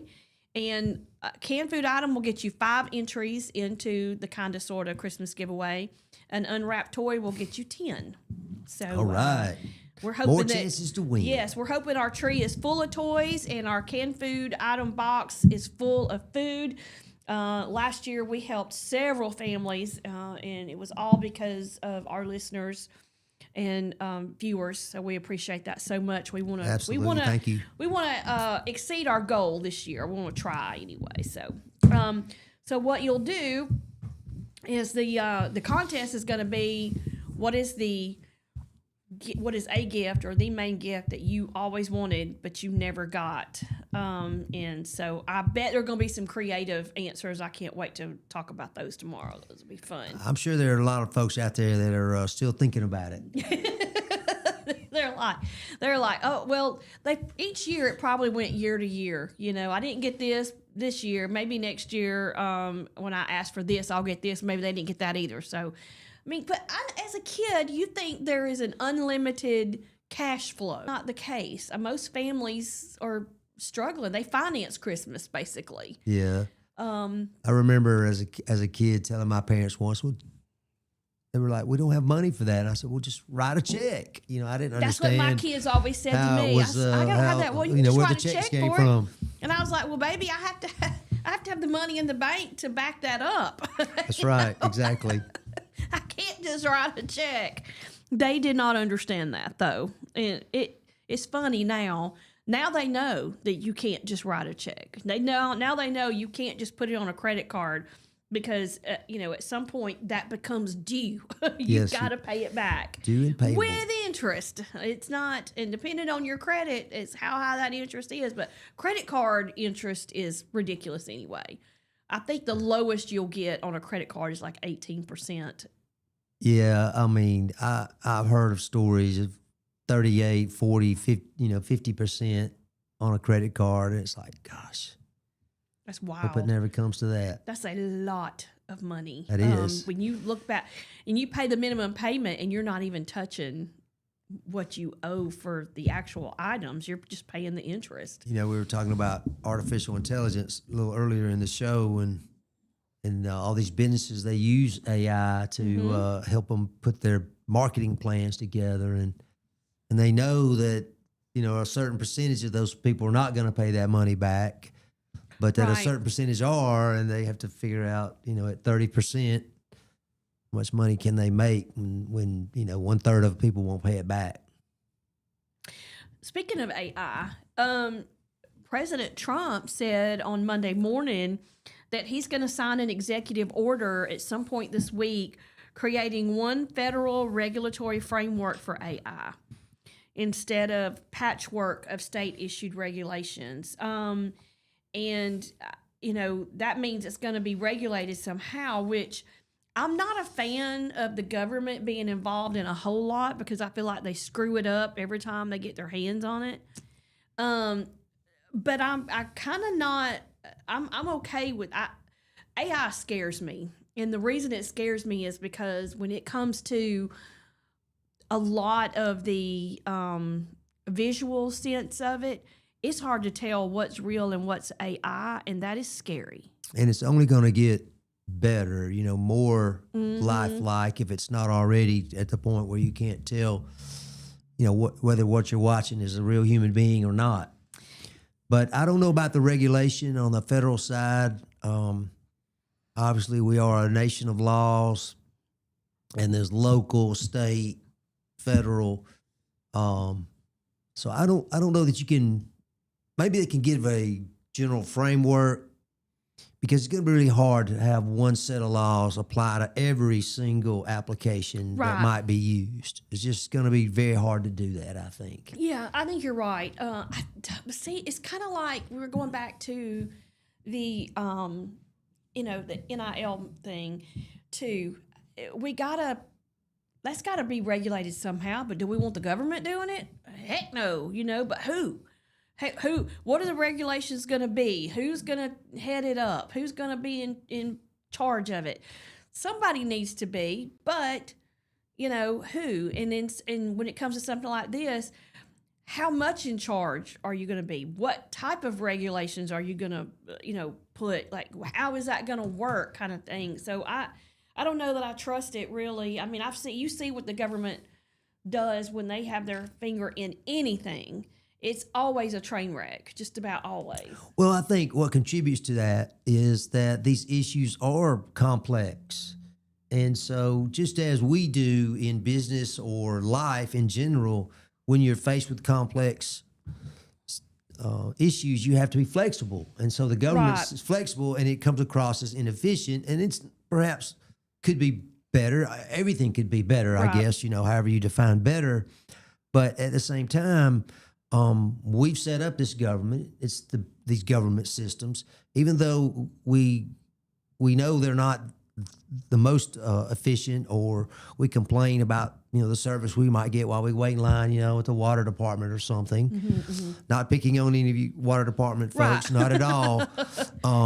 But are you waiting in line to get your tag or a driver's license or there any you of that go. That's stuff? right. Yeah. That's maybe a better example. But I mean, that's the system we have. It's the best in the world. But we can always get it better. But as far as, like I said, one set of regulations as a general guideline, I'm good with that. Right. But at the same time, not to just have them, just not to create another federal department that we, Federal Department of Artificial Intelligence, which would be a bit of an oxymoron. But Wouldn't it though? I'll just say this, that when you mentioned NIL and last week we talked about it some. I really think that if you can tie these athletes into a multi-year contract, so that you just can't. The problem I really have with this is just this unlimited transfer. They just go, this year. I mean, I know Auburn had a couple guys that had played on 4 or 5 different college teams, and so. I mean, again, that's fine. That's the market, and this is all new, and we're trying to figure out what's the best way to do it. Right. So I'm glad to see President Trump is trying to do something about it because it is very scary. You don't know half of what we're seeing on Facebook, whether it's real or not. I don't know how you determine it. It looks real, but whether it is or not, I don't know. Yeah, exactly. I mean, I don't know. You see all these videos and you're like, oh, that happened? And you're reposting it or you see all these posts of things that seem real and it turns out that it's bogus. It's made up. It's not true. What you're seeing was not true. Somebody made up this whole story. Like one of the biggest ones was the different Waffle House stories, the different restaurant servers getting mad and throwing food and, doing all this. And it was showing these pictures of these people with mug shots and stuff and a whole story behind, and none of that was true. And I feel stupid because here I was talking about one of them, Right. I'm like, I thought it was true. And I had to, so now every time I write a story down, I go back and I look. And if the only thing it's on is Facebook, I don't trust it. Just don't even talk about it. I just have to skip over it. I have to go and make sure that other news outlets are reporting on that same story, because otherwise I'm forming an opinion on something that never happened. Never happened. I was hearing a story the other day that Hollywood is going to this artificial intelligence. And, there are a lot of actors out there nervous about it because it's like all of a sudden we can create stories. And they're talking about creating characters with, fake backgrounds, all this history, just like a real actor. And well, they're already doing it with music. I don't know if you've heard it, but there was this one song that was nominated, I think, for a Grammy or something, that was AI generated. The whole person that sang it was AI generated. The song itself was AI generated. And you've got these artists out there going, wait a minute, I'm working my tail off to get my music heard on radio, which is, where it determines, how successful you are or not. And they're just throwing this AI crap on here. And the only person getting rich is the person that helped create that, which is, who knows? There's probably a lot of people involved in creating that. So I'm just not a fan of this at all. I don't mind like the Chat GPT, like Bill was talking yesterday. If you've got Chat GPT and you use it to help get your thoughts out there, maybe shape it up, make it sound a little more professional, I'm okay with that. I'm not okay with completely creating something like that, like a human being that isn't you, and using it, replacing a human being in any way. And that's what a lot of Hollywood actors and artists are saying. I mean, there was a movie, it was all AI, and they were like, these what's happening here? I'm being replaced by just something that's created on a some kind of little computer program of some sort. Yeah, right. I mean, that's wild to me. But they say it's going to happen. I mean, more frequently. Yep. So it's that's where the president's looking at it. That's just what I believe, at least. He's looking at it and saying, we need to do something because we can't just. I mean, it's the wild, wild west. I mean, just like that's one of the things we talk. That's the way I described NIL. Was just anything's going right now. And getting back to the NIL, the NCAA used to be the regulating body for college athletics. Well, they've been sued so many times, they basically have no power to do anything. A lot of these schools are now going, forget you. We're not even going to talk to you. The SEC and the Big Ten and maybe a couple other of these large athletic conferences are looking at just kind of forming their own association and dealing with it, amongst themselves, as opposed to everybody being included. Division, the FBS, I think it's called, and then Division II, Division III. Some of the like Division III, I think, is non-scholarship athletics. Do they really have the same types of problems as Alabama or Auburn? I don't think so. Right. And so I could see that. But like I said, the NCAA has been sued so much now to where they're almost completely powerless. And so, you don't want the government to do it. You don't want the players to do it by themselves. You don't want the schools to do it by themselves. But then you take the organization that was kind of keeping it together, if you will, the glue holding it together, and now they can't do anything. So I don't know. It's a real mess. It is. It's a whole mess. I tell you what else is a mess. The Hangout Fest is not happening this year. What? Well, yeah. So it didn't happen last year either. It was replaced by Morgan Wallen's Sand in My Boots tour. And that had, let's see, Morgan Wallen, Post Malone, Ella Langley, something Khalifa. What's his name? I don't know how. Wiz Khalifa, Brooks and Dunn, T-Pain. Those were the ones that performed at the Sand in My Boots festival. This year, unless somebody comes up with a small venue of something, there's going to be nothing. And that's the reason is because the mayor of Gulf Shores says that the organizers could not They just didn't get their act together, could not get their acts no pun intended. together. Yeah. And couldn't get the type of acts that they wanted in time. So Right. it's going to just resume in 2027. And here's the sad part is that's a big moneymaker for Gulf Shores. I mean, of course, they get tons of business just from, Tourists. out-of-town tourists on the regular. Tourism. But that Hangout Festival really, really brings in a lot of folks. And there's a lot of folks that Yep. spend a lot of money down there during that thing. But right now they're like, well, they've got time to get what we want and put it together. They have all of this year and part of the next. So I don't know what it takes to be a promoter like that, but I'm sure it's quite a lot. Here's the thing: is that I think the promoters were gonna bring back some acts that they had before, and Gulf Shores was like, no, we've done that. We're not gonna do that again. So. And I kind of see that, you want to keep it fresh and new. You don't want to just keep beating a dead horse. That'd be like having Kenny Chesney every single year. Can we bring somebody new? We've heard all Kenny's songs. He's not really putting out anything new right now. Let's move on to somebody who's a little more popular. But yeah, I mean, I hate to hear it. It is a tradition I've heard about for a long time. I've personally never gone. But I hate to hear that it's not going to be able to be pulled off, next year. I know that's a huge deal down I don't know. Maybe Morgan Wallen can do this Sand in the Boots thing again. I don't know. I mean, Maybe somebody else will step up. I doubt it. And the reason I doubt it is because now it's short notice. Well, I guess. Yeah, I guess Now it's so. short Same notice. problem, right? Yeah, too short a notice to try to get anybody. Most people, plan a year to 2 years in advance on their tour schedules, their tour dates, so Yeah. 2 years from now when somebody's going to play. I mean, at least it was like Cody Johnson.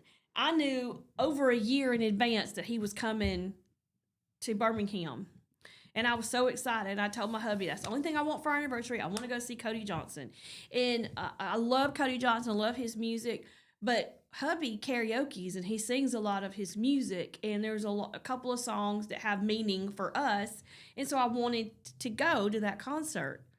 Hubby was looking into tickets, and the day that we were thinking about going ahead and biting the bullet and paying the tickets, he announced that he was canceling his tour because he ruptured his eardrum and had to have major surgery on his ear. Ouch. And I was out there telling, I was like, we're looking at tickets, go to Cody Johnson. And Piper was like, not this year. And I was like, why? And she's like, because he just canceled his tour. I immediately get on the internet, start looking, and sure enough, he canceled all of his tour dates for the rest of the year. So you talk about disappointed, but I tell you where I'm going Saturday. Where's that? I'm going to the I Love the 90s concert in I love Montgomery. the 90s. It's Vanilla Ice, Tone Loc, Color Me Bad. I forgot. There's a couple others that are coming too. What you talk about excited? I'm excited about that. Yeah. I mean, if I can't see them when they're popular, I'll see them when they're washed up and There you dried go. out. There you go. Bring them back. Maybe they'll use. Bring them back. You know, remember But- the lip sync controversy back? Oh, 30 with, have you seen Milli that story? Vanilli. Have you seen their story? No, It is I mean, tragic. It is really, really, really sad. That was not somebody I followed or Here's the listen thing. to. I'm gonna tell you just a short version synopsis. I'll make a short story long probably, but I'm gonna try to make it a long story short. Basically, Milli Vanilli, they wanted to make it big.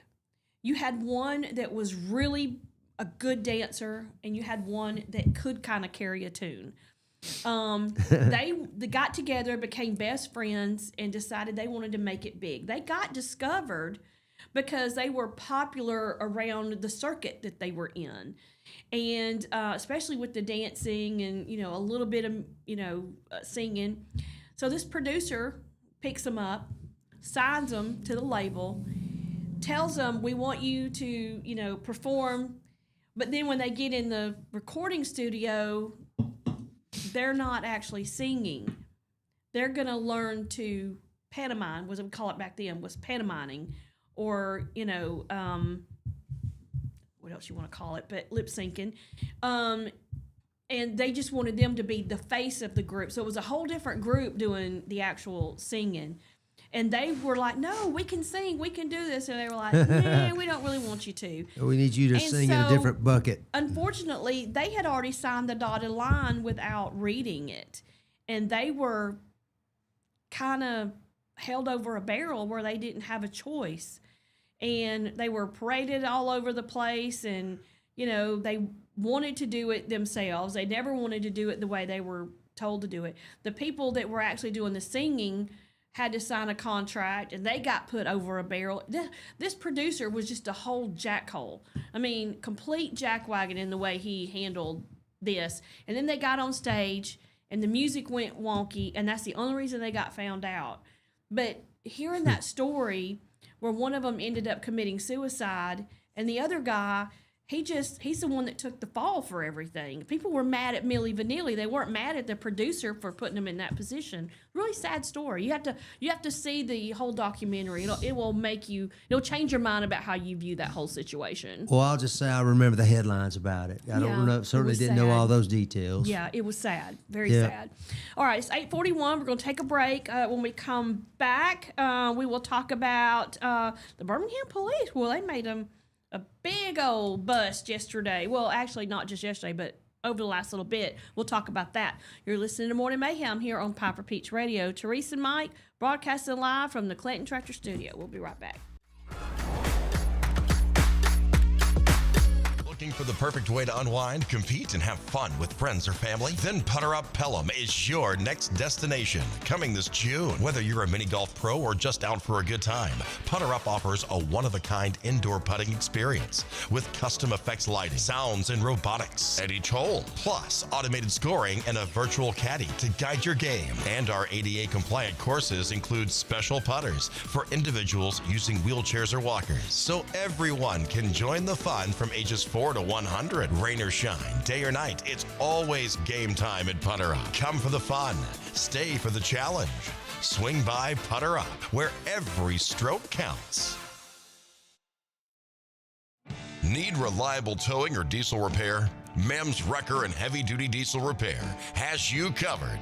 We specialize in light and heavy duty towing and recovery with the latest equipment for any job, from campers and tractor trailers to winch box recoveries, and the only local-based rotator in the county. We do it all. Our diesel repair services include computer diagnostics, engine rebuilds, transmission and clutch work, and general maintenance. Trust MEMS Wrecker and Heavy Duty Diesel Repair for top-notch service. Call us at 205-217-1984. Some family traditions begin with an ending. Lasting family legacies are established at Martin Funeral Home, where for over 100 years, we have served the families in our community. Bobby, Donnie, Norma, and our family at Martin Funeral Home would like to express our sincere gratitude for allowing us to serve your family. Every life story deserves the perfect setting. We are here to make that happen for you and your loved one. We offer traditional funeral home services, and we are now excited to be the home of the first crematory in Clanton, Alabama. Our goal is to serve our families no matter what their needs are.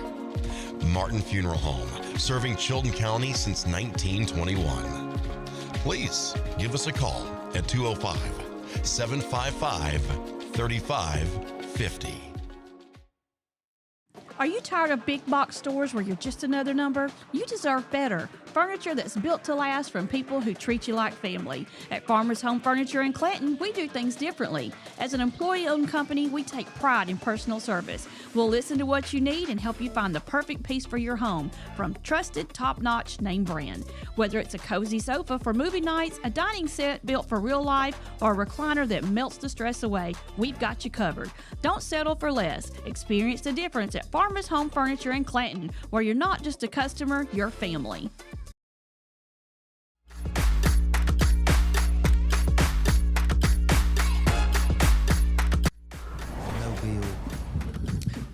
We are back. The time is 8:44. You're listening to Morning Mayhem here on Piper Peach Radio. Therese and Mike broadcasting live from the Clanton Tractor Studio. Ricky sent me this, and we were kind of talking about it off air. Powerball is up to $930 million. I'm going to take a quick ride to Florida. I'll be back in a few minutes. Right? Now, I don't know. Let's see. The winning numbers for Monday were 8, 32, 52, 56, and 64. And the Powerball is 23. Man, those were the numbers I was going to pick. The estimated jackpot on Monday was $875 million, which would have been the 7th largest prize in history. The estimated cash value of the new jackpot is $429 million.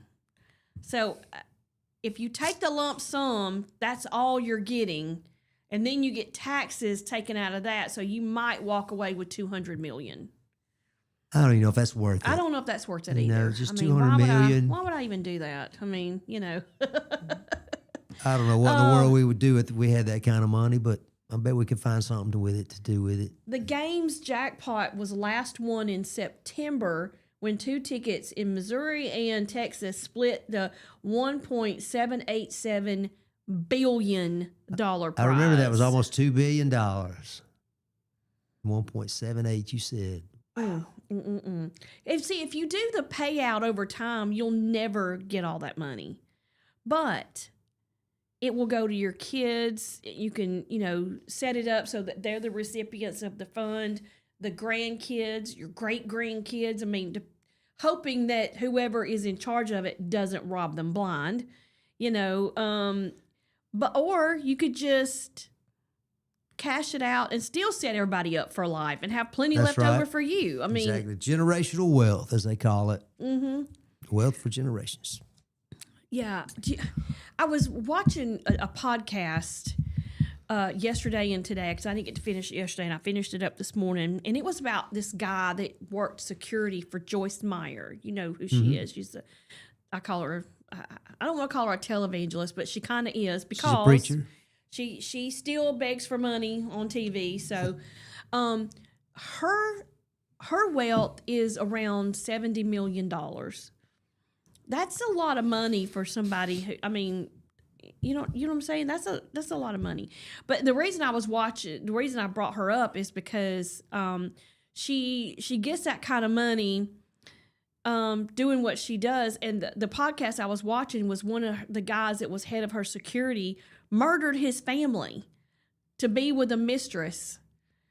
And the reason he murdered them was because if he'd have divorced the wife, he would have lost his 6-figure job. So it's best just to get rid of the whole family. Obviously, that's messed up. That's and so messed up. Hope he's in prison. But this is what money does to people, though. You know, It does to some people. Yeah. If $100,000 a year, or a little over $100,000 a year, will do that to some people, can you imagine what millions and millions and millions of dollars will do to them? You need a lot of help, and you need a lot of prayer. Mm-hmm. Quite frankly, I don't know how people without those things, without Jesus, if you will, Mm-hmm. can make it, because you have to have something higher than you. At least I feel that way. Yeah. And I don't know what it would be like. The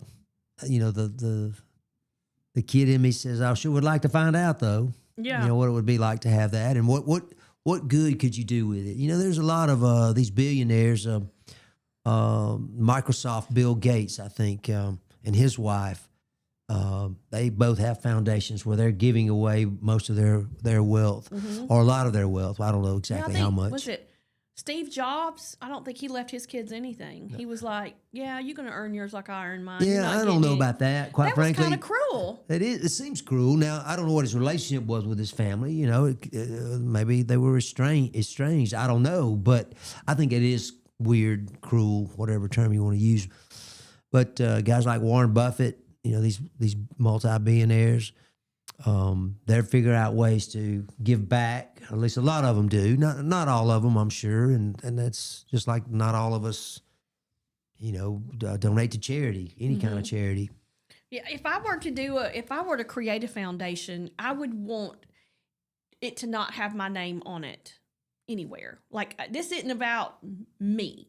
This is just about the good fortune that I fell into, and now I can create a foundation that helps other people who maybe didn't get, that fortunate. So I know for a fact I would do a lot of stuff for veterans, for domestic violence, and I'd put it in some other places too. But those are probably my two big things that I would be donating to. And then, I'm already spending this money that I don't have. But I would say, that those are the top things I would do. And I would create some foundations that give to less fortunate. Yeah, I think I would give a lot away. Just give it away. I could never spend that kind of money. And I would set my family up for sure. But after I set them all up, there's still millions and millions and millions left over that I could not spend in my lifetime. So let it go to folks who need it. Well, obviously, you, like I said, the generational wealth that could be created. But you hear too many stories, or a lot of stories, where these folks, are broke within a few years because they've mismanaged their money. People have taken advantage of them, but then again, they've mismanaged it. So you really have to find somebody that you trusted to help you with your And I would not give them a whole lump sum. They would get so much a little bit at a time to help them along, but not to set them up in some sort of annuity or something where they, like you said, they get a check every month or every year, whatever. Yeah, just to make sure that they handle it properly. All right, it's 8:51. Let's see. Birmingham. My goodness, they've been on the ball lately. They have been fighting crime and doing it pretty well. They have had some huge busts lately. Let's see if I can get to it. Lord have mercy. Why is it that when I do this, I lose my... I think they have a new things. police chief. Yeah. Who, that often happens. A new police chief comes in, or a new sheriff comes into office or something, and they implement some plan they have to target certain crimes. Which they have done that just since December 1st. From December 1st to yesterday, to Sunday. 1 week. As efforts to reduce the crime, they arrested 39 folks that had felony charges, 61 of them misdemeanors, seized 20 firearms, impounded 8 vehicles, 92 traffic stops, 183 traffic citations with 18 for speeding, and officers made 77 citizen contacts and assisted patrols 15 times. They seized $5,049 in currency and confiscated various narcotics, including 67 grams of cocaine, 22 grams of fentanyl, and 1,051 grams of methamphetamine. So when they said we're fighting crime, they were not playing. They're not playing. This new police chief came in and hit the ground running. And you know, Birmingham. And the reason we're saying this about Birmingham is because Birmingham is one of the larger cities that we here float to. You know, you got to go towards Birmingham or you got to go towards Montgomery. We're kind of slap in the middle here. And Birmingham area encompasses Jefferson County, Metro, Shelby County. Yeah, it's a whole metro there. So I think Clanton is part of that metro area actually. But you know, you still have pockets where crime is going to be an issue, and of course that's where you want the police mostly, I guess. But I'm glad to hear these numbers and see that this is happening. I just hope they'll be able to keep that momentum going and get that word out to the rest of us, because a lot of people have the perception that Birmingham's inherently dangerous, take your life in your own hands. And there have been instances, obviously, where people were killed. I mean, they still have dozens of murders every year up there. Yeah. Well, good to see that they're able to do that. I think they do a good job around here too. Absolutely. Of cracking down on stuff. You don't really see a lot of riffraff around. And, you know, sometimes small towns, when people don't have anything else better to do, you know, because we're so far out from anywhere, you would think that a bunch of mischief would be made, but I don't really see a lot of reports of that kind of stuff around here. I don't know the statistics specifically, but at the same time, I know that they have a very strong presence in our communities. Sheriff Sharon and his department. I saw 2 of them this morning on the way in to work. And obviously the city of Clanton and Jemison, Maplesville, Thorsby, they all have their own presence. Yeah, they do, and they have a good relationship with their communities, which helps. The city of Birmingham is large, and that's part of their problem is trying to police such a large area. But at the same time, obviously, they made these 100 plus arrests. There's a lot of criminals out there, right? That's a short amount of time to do it, too. It is. All right, it's 8:55. Did you hear about the lady, the Miss Universe, about Gabrielle Henry? When she fell off the stage? I did not see it, but I did see the headline. She fell off the stage during that pageant. And at the beginning, they were like, she fell off, she's fine, she's not hurt, she's just going to be in there for observation. She is still in ICU. Like, whatever happened to her, whether it be a head injury, back injury, neck injury, she is still not out of the hospital. And they have now transferred her to a hospital in Jamaica where she's from. So, and they're being very hush-hush about what exactly her injuries are, but they said they are severe. She was severely injured, and they're still calling it that because this is over a month now that she's been in ICU. Well, I don't know how far she fell, but I mean, I'm sure that's a factor. What she land on, those kinds of things. That stuff. Bless her heart, I hope she's recovering. Sometimes it doesn't even take that. My friend Michael, and I went to high school with, he was on a very short ladder, like just almost like a step ladder, trying to reach something, and he fell off of it, and it was not a far fall at all. Something that would have just, one of us, or younger, would have bounced back up, but because younger, that's older, the key word. We don't bounce. The way he landed, it broke his back in a very touch and go kind of area, to the point to where he almost died. Like, they put him in the hospital. He ended up having back surgeries, and he was in the hospital for a very, very long time. I mean, and it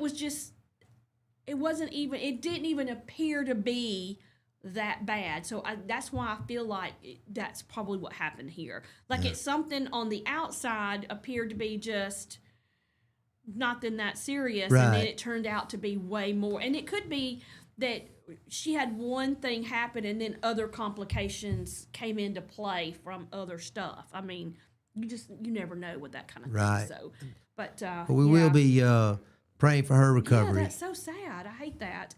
All right, it's 8:58. We're winding down on today, on Tuesday, December the 9th, on Morning Mayhem. But I'll remind everybody, after 9 o'clock, you will need to check our Facebook page where you can drop a comment on what's the one gift that you always wanted for Christmas that you never got.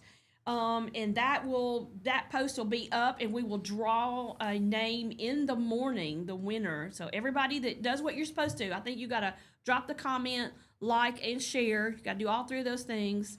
And then in the morning I'll double check and make sure everybody follow the directions, and the ones that follow the directions will get into our big jar of names. That's a big jar out It there. is a big jar.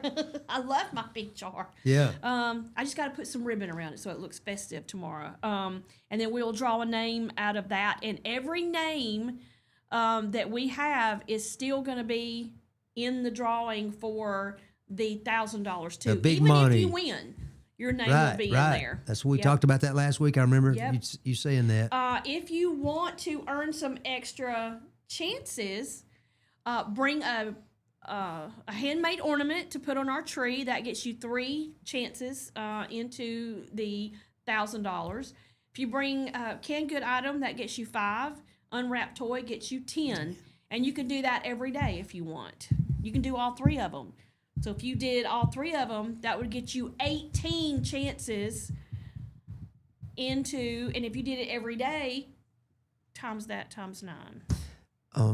Are show hosts, are they eligible for the prize? No, I wish they were, because my name would be in there. I need that Man. $1,000 to pay off Christmas. All right, it's 9 o'clock. That's going to do it for us today. Thank you to everyone who was watching and listening. Hope you have a wonderful day. Stay warm, because it is still cold outside. Tomorrow's supposed to warm up just a little bit. I think it's going to be closer to 60. Oh, good. I like that. You like that? Y'all have All a right. great day. Y'all have a good one. We'll see you tomorrow. Thanks for watching and listening to Morning Mayhem here on Piper Peach Radio.